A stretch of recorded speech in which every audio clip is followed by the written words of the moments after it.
If you had to point to a single spot that captures the heartbeat of a rapidly changing metropolis, where do you look?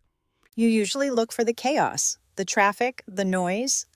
But ironically, in Ho Chi Minh City, the true core is a place where the engines actually stop. Exactly.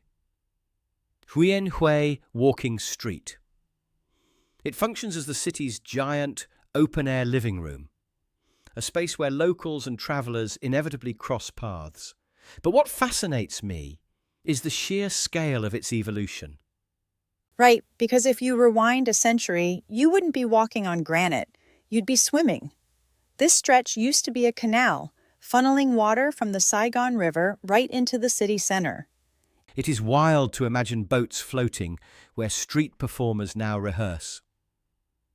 The French eventually filled it in to build a boulevard, but the real plot twist happened in 2015. The city did something incredibly bold. They ripped up the asphalt, laid down granite, and essentially banned the cars. Which is a profound philosophical shift for a metropolis famous for its millions of motorbikes. It was a deliberate choice to prioritize human connection over transit. You are no longer just passing through.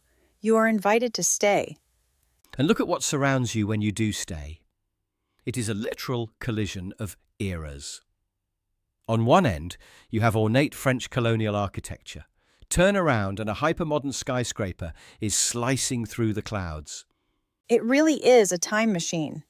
And you cannot ignore that famous apartment building at number 42. It is a fascinating vertical labyrinth of tiny cafes and boutiques crammed into an old residential block. People sit on those balconies for hours, watching the human tide below. I was chatting with an architect who has lived there for years, and he framed it perfectly. He said this street is where the city finally breathes. There is always a stone bench waiting for you. It acts as the ultimate social equalizer. Language barriers completely dissolve. You have street musicians, families, teenagers making videos, all sharing the exact same floor. It makes you wonder about the future of urban design globally. If we carve out more spaces that force us to slow down and simply exist together, how much would our cities change? Probably entirely. If you ever find yourself in Saigon, head there right at sunset.